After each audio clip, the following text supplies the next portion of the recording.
Hi guys, we're back here in my channel. So pag-uusapan natin ngayon ay Beyblade X. I-unbox natin to. So stay tuned. Intro. Ito yung Beyblade X. O baka ibang X yan ha. Dito yung ibang X na iniisip mo ha. So ayun. Gawa ng Takara Tomy. Ang bubuksan natin yan is Phoenix Wing, si Gunbuster. So, let's go!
So yung Beyblade na to is 4th gen siya nung Beyblade. So meron siyang, kumbaga dati meron siyang maraming parts eh. Tapos yung ngayon, 3 na lang siya. Meron siya yung blade, yung ratchet, tsaka yung bit. Itong blade, ito yung top part ng Beyblade yan. So, yun yung sinabi ko na na nag-iba. Yung plastic part dati, ngayon is bakal na. So, ang second part naman is yung ratchet. Actually, napanood ko kasi ito sa isang page nila is Beyblade Geeks sa YouTube channel. Pwede nyo rin panoorin. So, ito yung ratchet. Ito yung halos tumatama din sa kapag naglalaban. Tsaka itong itsura niya. Iba-iba kasi bawat bawat Beyblade eh. Ito may tinatawag silang itong protrusions. Iba-iba. I-compare natin kay Phoenix Wing. Ayan. Iba-iba sila. So yung pangatlong parts niya is yung bit. Ito yung bit, ito yung lower part ng Beyblade. Ito yung makikita nyo, meron siyang mga cogs, para siyang cog wheel. Ito yung ngipin na, kasi may bagong gimmick yung stadium eh. Mamaya papakita namin. Ito pang nagbago is yung launcher. Malaki na siya ngayon. Hindi kagaya dati. Siguro kalahati lang nito. Tsaka maganda na yung kanyang anong tawag dito? Comment down below kung alam yung tawag dito. Parang string niya. Ewan. Tapos meron din isang isa pang launcher. Ito, string naman siya, string type. Medyo ano lang, nung unang sinusubukan ko kasi parang ano eh, nai-stuck siya eh.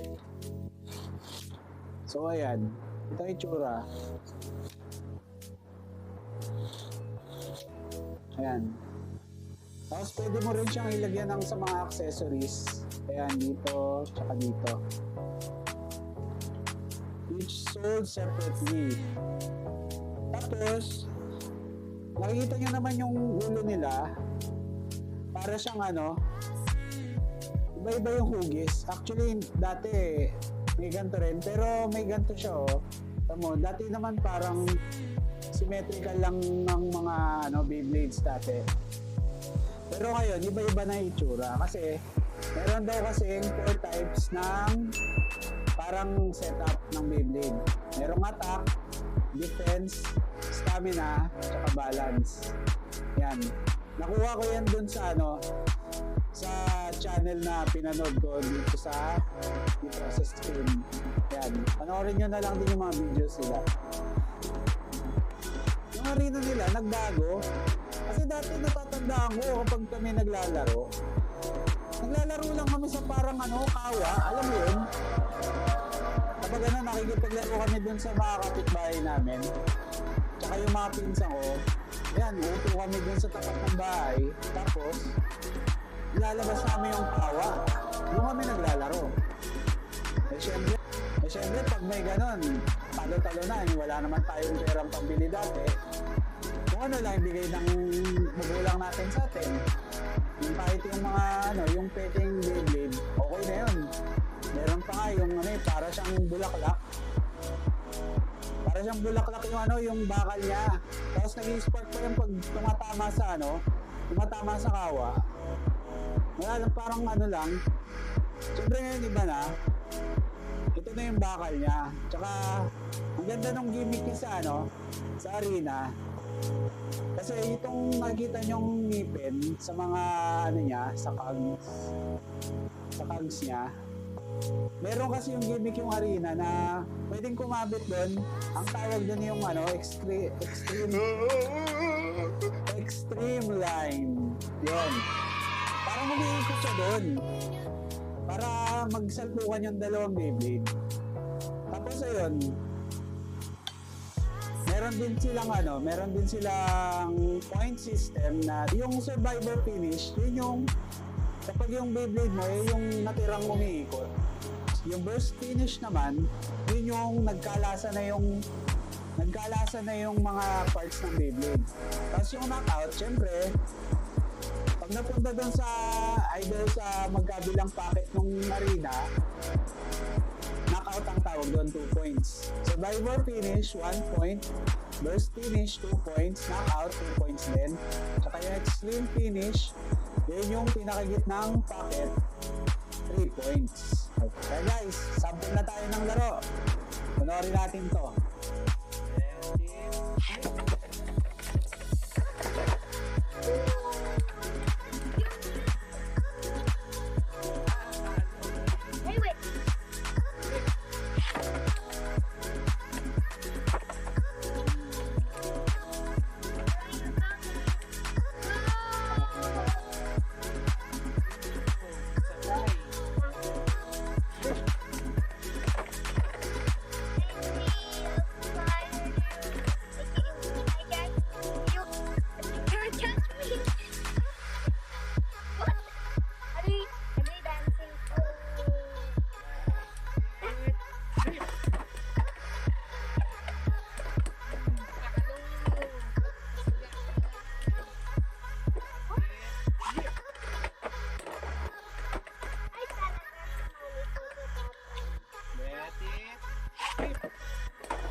Ayun, sobrang nag-enjoy kami nung anak ko nung naglalaro. Parang naalala ko yung pagkabata ako nung naglalaro kami nun eh. Okay naman siya, napaka-nostalgic ng datingan.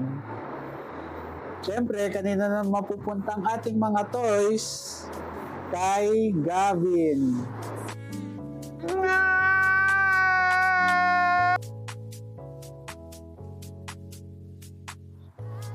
pagka ganito kasing yung string, parang ang hirap niya.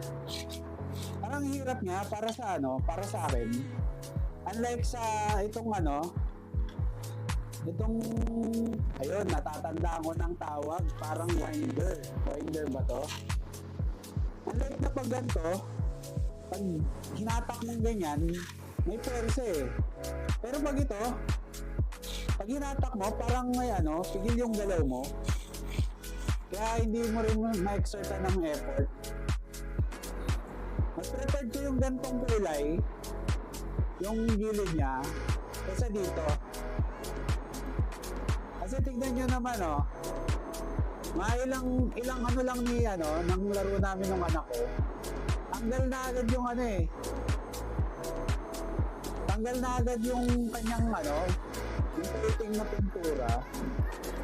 Pero pag hindi naman kayo collector, okay na yan. Okay na siya.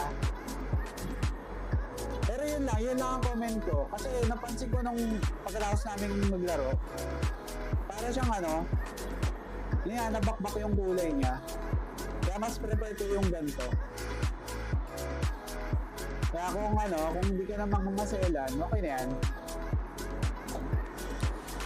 Ayun. Sana nagustuhan niyo yung video na to. Don't forget to like, share, and subscribe sa video natin para updated kayo sa ating next videos. Abangan nyo next video. Marami pa tayong mga interesting na i-unbox. Thank you nga pala sa mga subscribers natin at tumabot na tayo ng siguro ngayon 2K na tayo. Okay na. Congratulations to us! Thank you nga pala sa mga suporta nyo. Bye! Bye-bye! Goodbye! Bye! Goodbye! Goodbye! Goodbye!